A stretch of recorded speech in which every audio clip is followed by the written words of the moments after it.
맹경순의 아름다운 세상 2부 시작합니다. 지금 시각이 10시 5분 지났습니다. 2부에는 비디오 칼럼니스트 옥선희 씨와 함께 영화 이야기 재미있게 풀어보겠습니다. 이렇게 좋은 음악 들으면은 이렇게 마음이 참 수온해지는 것 같죠. 그래서 혹시 복잡한 일 있으셨던 분들도 조금 이렇게 평화로워 주셨으면 좋겠습니다. AG72AG라는 닉네임 가지신 분, 캐나다 시골에서 듣고 있습니다. 앞으로 계속 듣게 될 듯 하시고, 무지개가 호수에, 이거 호수죠? 캐나다는 호수도 굉장히 큰데, 호수일 것 같아요. 그런 사진도 올려주셨고요. 솔롱구스님이 저한테 누님이라고 쓰셨더니, 로키양님께서 약간 느끼하다고 아주 부드러운 충박을 주셨어요. 그리고 또 같은 천안이라고 철루나님께서도 록향님하고 인사 교환하셨고 아주 인터넷이 재밌습니다. 자, 지금 시각이 10시 11분 넘었습니다.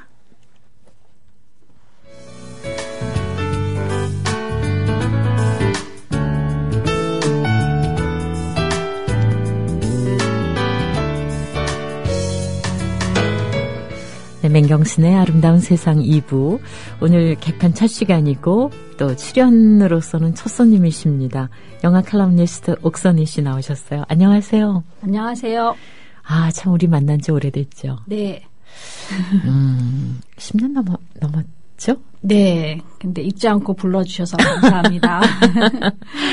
근데 참 그 시간 동안에 우리 사는 환경도 많이 바뀌었어요. 그때는 비디오도 많았고. 네. 그리고 이제 DVD는 아직 쓰고는 있지만 곧 사라질 거라 그러죠? 네. 그래서 이제 아마 아까 맨 처음에는 이제 비디오 칼럼니스트라는 얘기를 하셨는데 제가 네. 사실 비디오 시절부터 일을 하기는 했지만 이제 비디오가 사라졌으니까 영화 칼럼니스트로 소개해 주십시오 하고 말씀드렸고요. 네. 그동안에 선생님 안 뵌 동안에는 제가 또 북촌에 살고 있거든요. 네. 그래서 북촌에서 또 책을 냈어요. 북촌에 사는 즐거움이 하도 좋아서 북촌 탐닉이라는 책을 낸 인연으로 북촌에 대한 안내도 많이 하게 되었고 또 강의도 하고 네. 그러면서 아주 북촌 지킴이처럼 그런 역할을 하면서 살고 있습니다. 근데 나오신 김에 그 경계를 좀 얘기해 주세요. 북촌과 서촌의 그 경계가 어떻게 되는가요? 제가 알기로는 북촌은 경복궁과 창덕궁 사이에 있는 마을. 네. 네, 그 아래쪽으로 경계로는 원래 종로하고 청계천 정도까지 경계였는데 율곡로가 생기면서 그 안 마을을 북촌이라고 하고요. 네. 요즘 또 많이 북촌이 너무 정형화되어 있다 해서 뜨고 있는 서촌은 경복궁 서쪽 마을로 알고 있어요. 그런데 종로구에서는 그러니까 경복궁에서 저 사직공원 쪽으로. 네네. 예, 예. 그런데 서촌은 정식 이름이 아니다. 그래서 세종마을로 불리기를 이제 구청 쪽에서는 원하고 있는데 주민들은 또 서촌을 주장하고 있기도 하고요. 서촌이 좀 그래도 정겹네요. 네, 더 좀 그죠? 이름이 그렇죠. 네. 그래서 우리 옥선희 씨와 이 영화라는 것이요. 저는 누가 취미가 뭐냐고 물어볼 때 조금 어떨지 모르지만 그냥 영화라고 답변하기가 참 편해요. 네. 그냥 부담 없이 볼 수 있고 그리고 혼자서 뭘 하기 참 난감할 때 네. 영화 보기 좋고. 네. 근데 아주 많은 분들이 영화를 좋아하시고 누구나 영화 이야기를 하셔서 네. 사실 영화 쪽 일을 하면서 비디오 시절부터 일하면서 거의 25년 넘게 글 쓰고 방송해온 저로서는 좀 난감할 때도 많아요. 누구나 그래요? 다 평론가인 시대가 되어서 네. 어떤 말을 해도 평론가의 말은 잘 또 안 들으시잖아요. 그래도 오늘은 그 전문가의 식견으로, 시각으로 우리가 영화를 볼 수 있는, 배울 수 있는 시간이 되기를 바랍니다. 저는 이렇게 말씀드리고 싶은데요. 청취자분들께. 제가 영화를 좀 많이 보는 편이거든요. 네. 그리고 네. 저희 이제 평론가나 기자들은 영화를 개봉하기 전에 일찌감치 보게 네. 돼요. 네. 그래서 좀 일찍 보고 많이 본 사람의 이야기를 네. 한번 영화를 다 보고 난 다음에 참고로 들어본다. 네. 이렇게 생각해 주시면 좋겠습니다. 근데 많이 보실 때 영화 몇 편 보세요, 하루에? 하루에 4-5편 볼 때도 있죠. 네, 근데, 왜냐하면 영화제 같은 데 갔을 때는 근데 그렇게 되죠. 여쭤볼게요. 그러면 혹시 토 나오지 않아요? 그렇지는 않고요. 대신에 장르 안배를 좀 합니다. 네. 왜냐하면 이제 이렇게 그 멜로를 좀 보다가 그다음엔 좀 스릴러를 좀 보다가 이런 식으로 해서 왜냐하면 같은 날 이렇게 같은 장르를 보면 네. 조금 섞갈리기는 해요. 그래서 이제 장르 안배는 좀 합니다. 근데 이제 저희같이 평범한 사람들은 내가 좋아하는 영화 취향이 있는데 전문가는 그 취향을 넘어서 다 봐야 되잖아요. 네, 그건 참 고통스럽긴 합니다.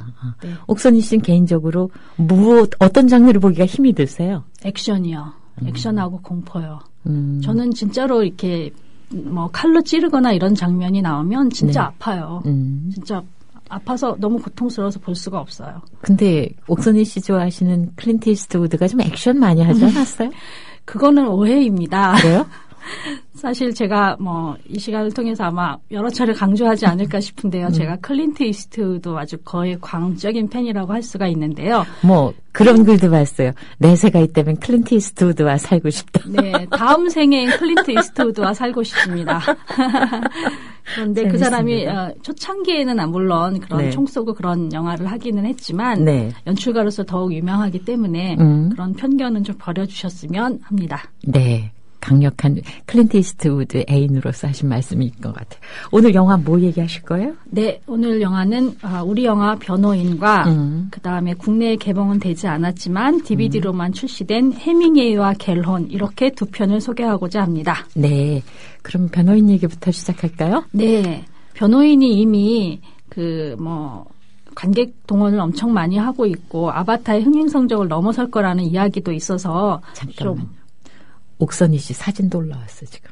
언제요? 여기. 어떻게 어떤 분이? 어머 어떻게? 이거 보세요. 나 깜짝 놀랐나요? 아 창피해라. 저 사진은 별로 좋은 사진 아닙니다. 더 예쁜 사진은 제가 보내드리도록 하겠습니다. 네, 시생님. 정말 너무너무 정말 심장 떨려요. 네. 아니 저 예쁜 사진 많은데. 제 사진 올라올 때는 그냥 아이 진행자니까 어쩌면 옥선희 씨. 네. 대단들 하세요, 정말. 네. 말씀 계속하세요. 변호인은 사실 네. 기자 시사회가 좀 일찍 있어서 좀 늦게 소개해드리는 감이 있는데 네, 첫 네. 시간에 그렇죠. 이 작품을 소개해드리고 싶었습니다. 네. 양우석 감독의 변호인의 기자 평론가 시사회 때 감독과 주연 배우들이 한결같이 이런 이야기를 했어요. 일단 영화를 먼저 보고 이야기해 주시면 좋겠습니다. 네. 영화를 영화 그 자체로만 평가해 주세요. 사실 굉장히 당연하고 상식적인 부탁이 나온 건데요. 네. 아마 시사회 이전부터 그러니까 영화가 제대로 공개되기 이전부터 인터넷에 영화 모델과 사건에 관련된 아주 부정적이고 정치적인 이야기들이 네. 많이 떠돌았기 때문이 아닌가 싶어요. 네. 영화 홍보사가 이제 밝히기를 변호인이 1981년 제5공화국 정권 초기에 부산 지역에서 벌어졌던 불임 사건을 네. 모티브로 했다고 밝혔죠. 네. 그러니까 노무현 전 대통령의 주인공 모델임을 밝힌 거죠. 네. 기자 시사에서 들은 질문과 답변을 좀 약간 이렇게 소개해드리고 싶습니다. 그럴 정도로 영화 외적인 이야기들이 나온 배경과 발상이 좀 신기하게 저에겐 여겨졌기 때문입니다. 송강호 씨는 이런 질문을 받았어요. 송강호가 돈에 쪼들린 모양이다. 네. 그리고 출연 거절을 여러 차례 했다고 들었다. 이런 질문에 대해서 송강호 씨가 답하기를 돈이야 늘 쪼들리죠. 실존 인물 연기 제안을 받는 배우는 모두 같은 고민을 할 겁니다. 제가 적절한 배우인가? 잘할 수 있을까? 혹은 내가 연기하는 인물에게 누가 되면 어쩌나? 그런 고민들을 했다는 거죠. 그러면서 출연 거절은 단 한 번 했을 뿐이고 그 이유는 위의 이유들 때문이다. 잘할까? 걱정돼서였지 다른 이유는 없었다. 이렇게 얘기를 했어요. 네. 그리고 또 아주 재미있는 질문도 나왔습니다. 공교롭게도 변호인의 개봉 일자가 지난해에 대선이 치러졌던 12월 19일이고 대선 결과와 연결되어 해석되면서 아주 우리나라에서도 크게 히트했던 탐 후퍼 감독의 뮤지컬 레미제라블 개봉일과도 겹쳐진다. 네. 그래서 일부러 개봉일자 여기에 맞춘 건 아닌가 하는 그런 질문이 있었어요. 네. 이에 관해서 양우석 감독은 개봉일자 결정은 배급사의 몫이니까 자기도 잘 몰랐다 이렇게 답했고요. 아주 재미있는 답변이 있었습니다. 아마 이게 이제 변호인이 정치적으로 해석되거나 또 오도될 여지가 많다는 뜻으로 읽히는 그런 질문들 중에 하나였는데요. 네. 가장 재치 있는 답변은 그 영화 속에서 고문을 마다하지 않는 그 악독 경감 차동영을 연기한 곽도원 씨가 했습니다. 네. 제가 정지영 감독의 남영동 1985의 이경영 선배보다 더 못되게 연기를 잘하지 않았나요? 네. 변호인의 정치적 해석이 가해진다면 출연 배우들 중에서 제일 맘 편히 지내도 좋을 사람은 저 같은데요. 그래서 폭서가 터지기도 했습니다. 정말 딱 정말 싱크로율 높았어요. 네. 그래서 이제 변호인에 대한 내용 소개를 드리면 많은 분들이 이미 또 보셨고 보실 분들이 계시기 때문에 아마 이거는 생략하고요.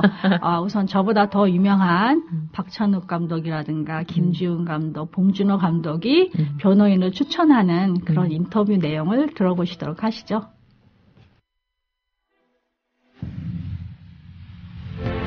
안녕하십니까, 박찬욱입니다. 제가 오늘 인터뷰한다고 잘 보이려고 이렇게 양복도 입고 머리도 감고 나왔는데 영화 보면서 너무 울어가지고 눈이 이렇게 부어서 다 헛수고가 됐습니다. 이 영화는 사람, 양심, 정의, 한 사람이 살아가면서 비겁하지 않게 자기가 옳다고 생각하는 것을 지키기 위해서 하는 선택에 관한 영화였습니다. 변호인이라는 영화는 아주 사람을 웃겼다 울렸다 쥐었다 놨다 아주 그런 영화입니다. 송강호 씨의 연기는 여태까지 무수한 영화에서 명연기를 보였지만 앞으로 송강호는 변호인의 배우로 기억되리라고 믿습니다. 너무 감동적이고 너무 재밌게 봤습니다. 그래서 이 감동의 힘이 뭔가. 네, 지금 송강호 씨에 대한 극찬도 있었고 사실은 아까 왜 제가 싫어하다기보다 보기 힘들어하는 장르가 개인적으로 다 있는데 저는 옥선희 씨가 이 얘기를 한다니까 이제 제가 공부해야지 하는, 왜냐면 저도 참 이런 장르를 정말 피하고 싶은, 너무 마음이 힘들어서요. 근데 보면서 잘 봤다 하는데도 그 상황에 너무 왜 빠져들어가면 힘이 들어서 참 어려웠습니다. 네, 그러셨군요. 근데 사실 이 영화는 굉장히 상업성이 빼어난 그런 영화라는 생각이 들어요. 그 얘기도 참 질문의 여지가 많은 것인데 왜 흔히 그렇게 되면 사람들이 조금 왜 불편하게 느끼죠. 좋은 영화인데 상업 영화가 돼야 돼. 왜 같이 가면 안 되는 길인 것 같이 생각하는 경우도 있죠. 그건 참 오해라는 생각이 듭니다. 우리가 이제 김연아 씨 연기를 보면 굉장히 쉽게 막 이렇게 막 회전 막 하고 이렇게 도약하잖아요. 근데 그게 얼마나 고통스러운 그런 연습 끝에 나온 건지 저희가 잘 아는 것처럼 상업 영화도 그렇습니다. 아주 이렇게 어려운 이야기나 아주 심각한 이야기들을 이렇게 보통 사람들이 이렇게 받아들이기 쉽게 어떤 당위정을 잘 입혀서 이렇게 변호인처럼 묵직한 감동도 주고 웃음도 줄 수 있다는 거는 대단한 능력이거든요. 그렇죠. 그래서 저는 변호인이 단순히 그런 그 정치적인 무슨 어떤 사건이나 또 어떤 특정 인물을 모델로 했지만 그것이 이렇게 호응을 받을 수 있었던 것은 그런 연출력의 힘이라고 생각하고 그 공의 대부분은 아마 송강호 씨가 가져가야 되지 않을까 하는 생각이 듭니다. 많은 분들이 그러셨을 텐데요. 어떻게 좀 사람들이 그렇잖아요. 현실적으로는 영악한 성택이 아니지만 마음의 소리를 따른다는 것. 인생의 어렵죠. 어떤 전환점 앞에서 바른 길을 선택할 수 있는 것. 그렇게 할 수 있는 사람이 몇이나 될까. 그리고 그런 극적으로 인생이 변하는 인물을 연기하는 인물로서 송강호 씨만큼 적합한 인물이 있을까. 송강호 씨는 어떤 의미로 얘기하면 좀 실례일지도 모르지만 너무 평범하게 생겨서 평범 이하여서 아마 우리 시대에 더 많은 각광을 받는 것 같습니다. 송강호 씨는 이미 2013년에 설국열차 관상으로 많은 관객을 모았죠.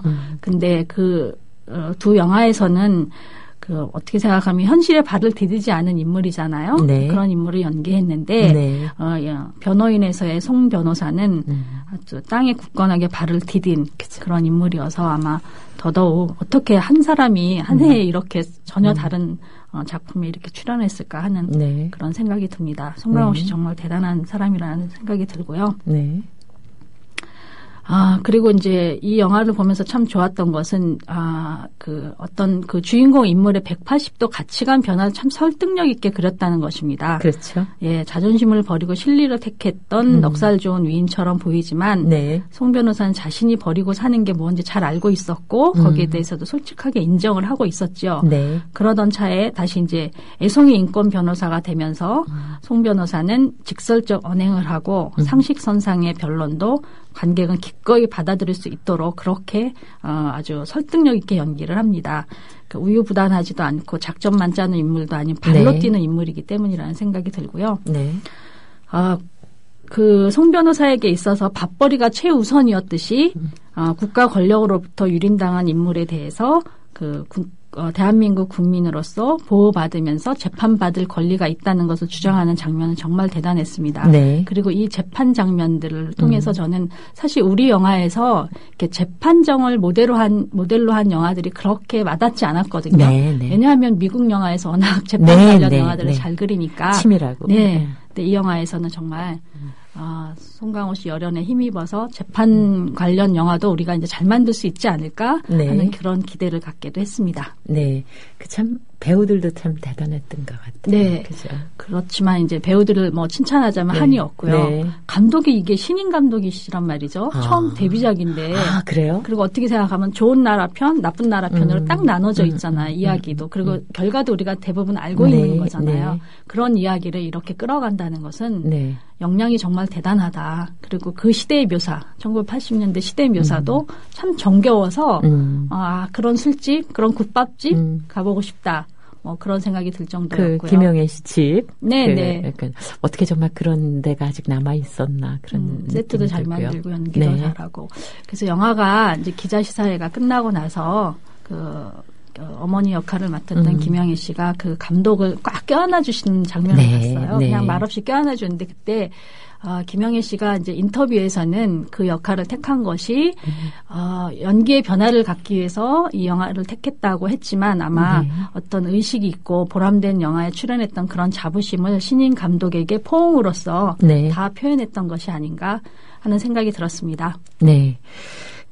정말 이 영화의 힘을 우리가 실감할 수 있는 그런 한 가지 예가 되는 아주 정말 근데 어떻게 습작 시대를 거치지도 않고 이렇게 딱 만들어낼 수 있죠?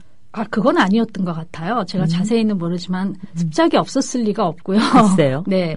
이 첫 작품이 워낙 이제 크게 각광을 받아서 그렇긴 하지만 네. 모든 감독은 사실 살아오는 과정 자체 내내 그리고 뭐 자기가 읽는 책, 그다음에 자기가 보는 영화 그런 모든 것들이 이미 습작을 하는 거라고 저는 생각합니다. 그 시대에 포함시키시겠다고. 네. 예, 지금 그 방송 게시판에 커피나무님이 올리셨어요. 맞아요. 마음의 소리를 따르는 사람이 얼마나 되겠어요. 네. 이런 공감을 해주셨고요. 주옥 같은 마초님, 편집되지 않은 감독판은 더욱더 감동이라는데 정말 보고 싶습니다. 스티브 잡부님, 변호인 조조로 혼자 가봐도 되나요? 하셨는데요. 제가 혼자 가서 봤는데, 조조에. 훨씬 쌉니다, 가격도. 네. 박찬욱 감독님 후기 잘 들었다고 하셨고요. 네. 많은 분들이 또 올려주셨습니다. 더불어 행복한 세상, 국민TV. 네, 국민TV 라디오에서 보내드리는 맹경순의 아름다운 세상 2부를 듣고 계십니다. 오늘 영화 칼럼니스트 옥선희 씨 나와 계시는데요. 방송 게시판에 지민빠님, 맹아나운서님 반갑습니다. 이 시간에 정 PD신가? 네, 정승조 씨 제작입니다. 보고 계시지요? 금요일 2만 1번 조합원께 선물하고 싶어서 글 올렸습니다. 네, 이분이 2만 번째 조합원이어서 그 정승조 씨 시간에 전화 인터뷰 하셨죠. 근데 2만 1번째 조합원께 선물하고 싶다고 하셨어요. 네. 방송 끝난 다음에 정승조 씨가 전화 드릴 겁니다. 기다려주세요. 또 그 바로 다음번 조합원에게 이렇게 따뜻한 손 내밀어 주신 거 감사드립니다. 네. 이제, 변호인 얘기를 마치고 이번에 영화는 어떤 건가요? 해밍웨이와 갤혼입니다. 그 해밍웨이의 하고 세 번째 부인인 마사 갤혼의 그 관계를 그린 영화인데요. 네. 감독은 필립 카우프만이고요. 주연은 니콜 키드먼하고 클라이브 오웬이 맡은 2012년도 작품이에요. 그러니까 우리나라에서 아직 개봉이 안 된 것이요? 네, 개봉은 안 했고요. 네. 이 영화는 사실 텔레비전 영화입니다. 미국의 그래요? HBO 텔레비전에서 전기 영화 시리즈를 만들고 있는데 그 중에 한 편이 바로 해밍웨이와 갤혼입니다. 네. DVD로 찾아보실 수 있어요. 영화를 보기 전에 해밍웨이와 갤혼에 대해서 좀 알아두면 참 좋을 것 같은데요. 네. 어네스트 해밍웨이에 대해서는 뭐 너무 잘 알려져 있으니까 굳이 소개할 필요를 느끼지 못하겠고요. 저도 이 영화를 보고 나서 마사 갤혼에 대해서 조사를 해봤는데 네. 정말 같은 여성으로서 아니 인간으로서 어떻게 이런 위대한 일을 할 수가 있었을까? 정말 대단한 그래요? 여성이더라고요. 근데 지금까지 거의 거론된 적이 없는. 네. 그렇죠? 그러니까 아마 이제 그 위대한 작가들에게 다 영감을 준 뮤즈들이 많이 있었지만 대부분 그 작가 위대한 남성에게 이렇게 기대어 사는 그런 여성들만 주로 그려졌는데 앞으로는 이제 페미니스트계에서도 그렇기도 하거니와 이런 여성들을 꾸준히 발굴하고 있는데 마사 게론에 대해서 이제 알게 된 것은 참 유감이라는 생각이 들었을 정도입니다. 마사 게론은 해밍웨이 각주 그러니까 해밍웨이에 그 소속된 어떤 그 조그맣게 설명되는 그런 인물이 되기를 거부했었던 그러니까 해밍웨이에게 먼저 이혼을 제안했던 유일한 여성입니다. 해밍웨이는 4번 결혼을 했는데 세 번째 부인이었죠.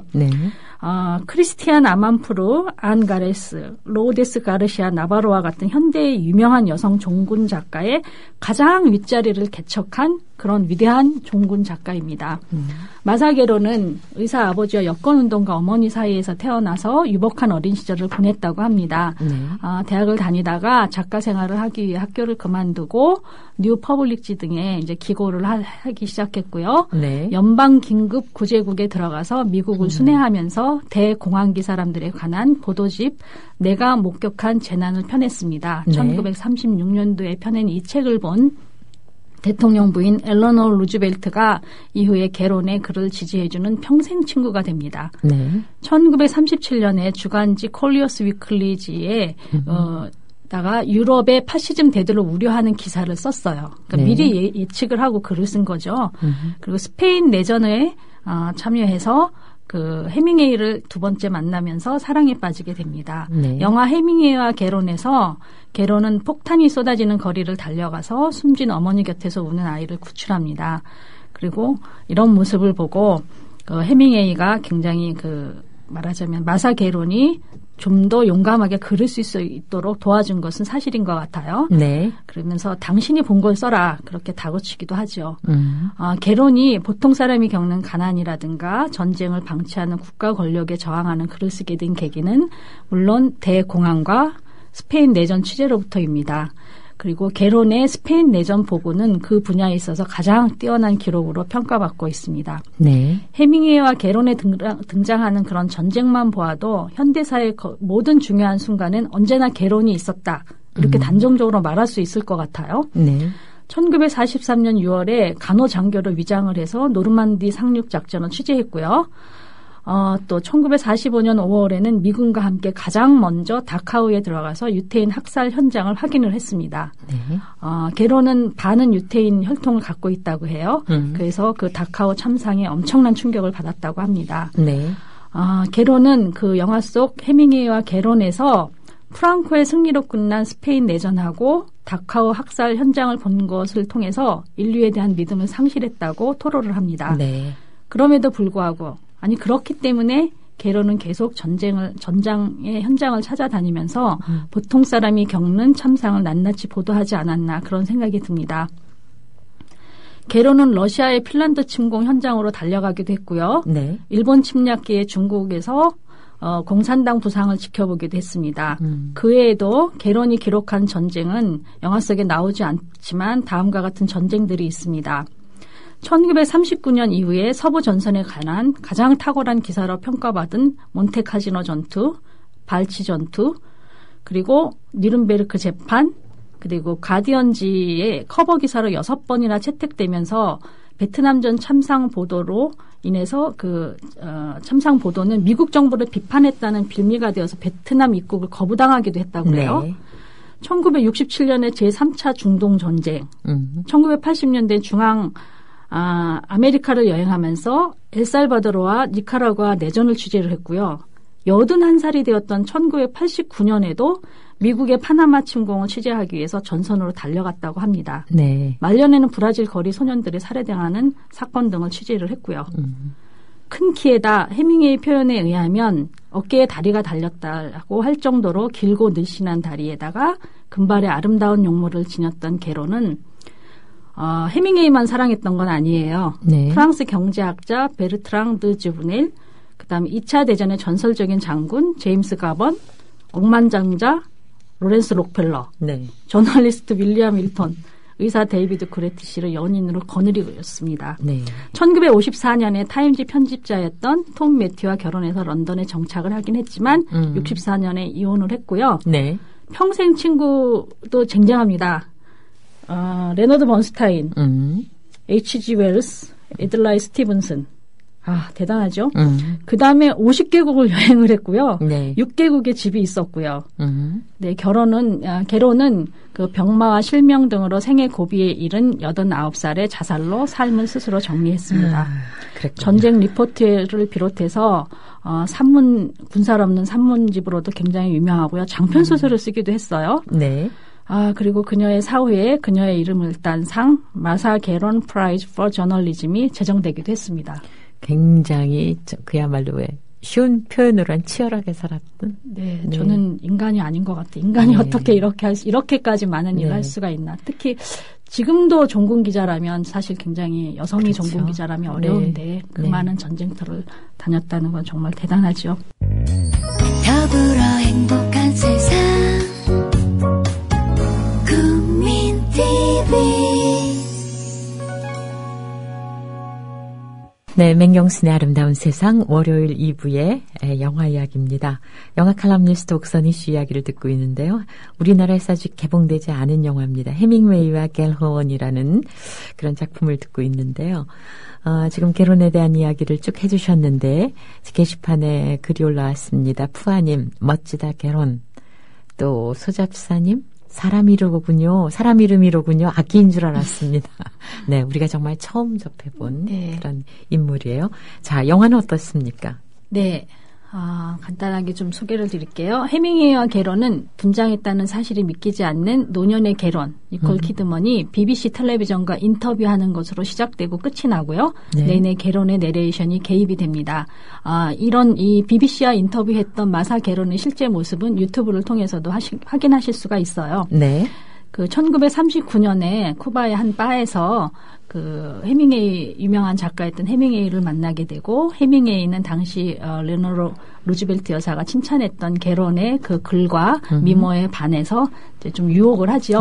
네. 그리고 이제 스페인 내전에 이제 같이 참여를 하면서 진짜 사랑에 빠지게 되는데요. 여기 스페인 내전 장면이 굉장히 많이 묘사가 되고 있는데 거기에 해밍웨이와 그 친구들이 정말 쟁쟁한 사람들이 나옵니다.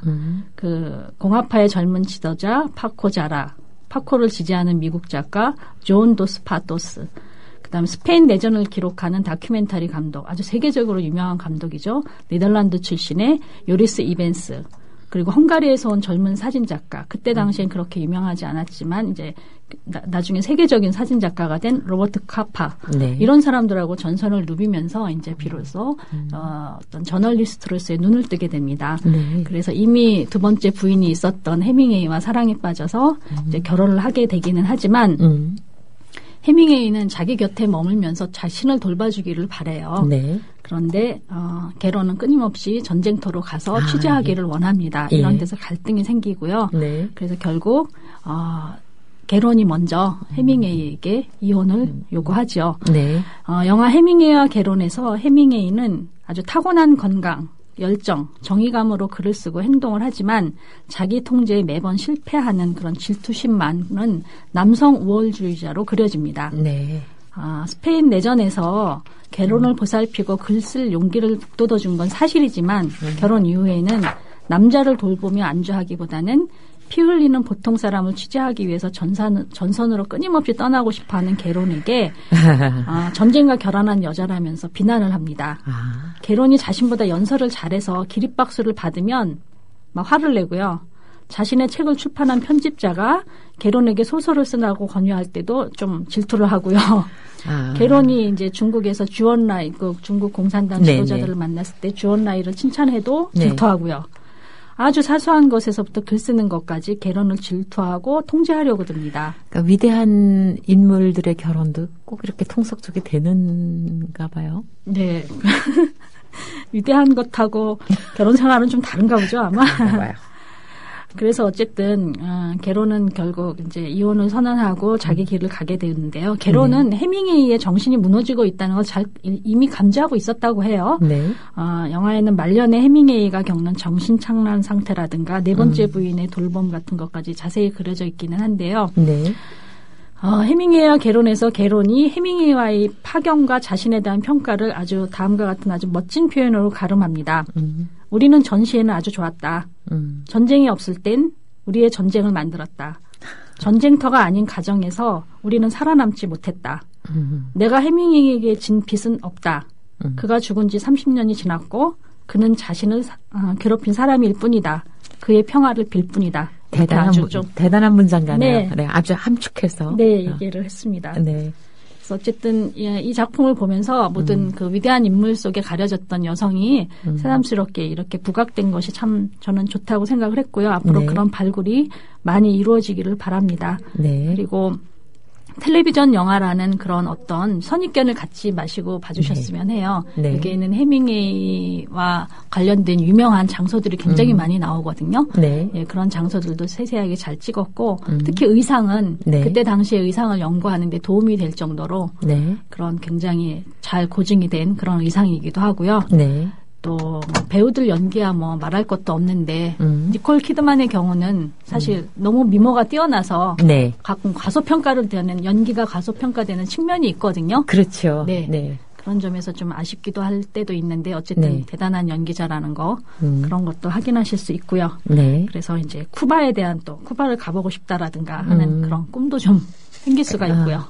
그런데 실제로 영화에 빠지다가 실제 그 촬영장을 가보면은 정말 그 꿈이 무너지는 듯한 그런 경험을 하게 되는데요. 네. 저는 닥터 지바고가 그 왜 광대한 설원을 네. 그 캐나다의 반프 근처에서 촬영했다는 거 그 근처 지나가면서 듣고 너무너무 실망하고 가슴 아팠어요. 근데 이것도 역시 영화니까 네. 이제 다시 세트장 같은 거 만들어서 했겠죠.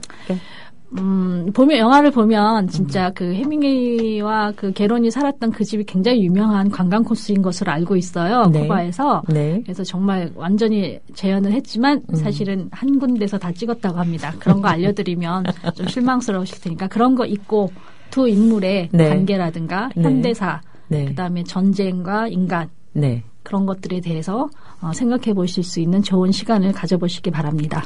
정말 니콜 키드만 보면은요, 저렇게 아주 정말 냉정한 뭐 그런 네. 느낌이 들어요. 그래서 네. 정말 정말 미모와 이 키 이런 것 때문에 그 사람의 연기에 몰입할 수 없는 그런 단점도 있는 것 같아요. 근데 사실 너무 그러니까 미모가 뛰어나서 평가절하된 그런 배우들이 많은데요. 저는 네. 그 마릴린 먼로도 그런 배우 중에 하나라고 생각합니다. 네. 사실 섹시 어필 때문에 너무 네. 그런 게 있었는데 네. 마릴린 먼로가 함께 일한 감독이라든가 그녀의 연기 그런 걸 보면 아마 거기에 집중해서 보면 정말 위대한 배우구나 그런 것을 아마 아실 수 있을 것 같아요. 니콜 키드만에게도 후에 그런 평가가 다시 한번 제대로 내려지기를 바라는 그런 네. 점이 있어요. TV 영화라는 것이 물론 이제 극장용 영화만큼 이렇게 막 스케일이 느껴지지는 않지만은 정교하고 치밀한 점에서는 그 장점이 있는 것 같아요. 네.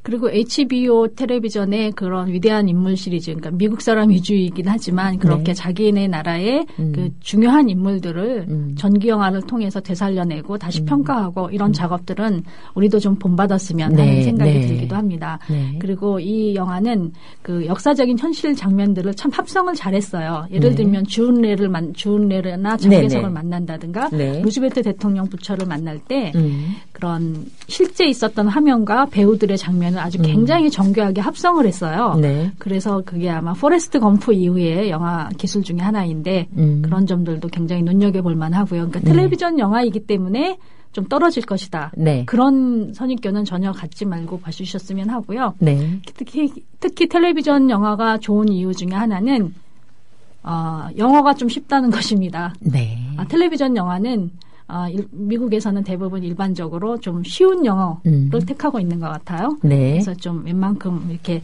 영어 공부하시는 분들에게 큰 네. 도움이 되지 않을까 싶기도 합니다. 그래요.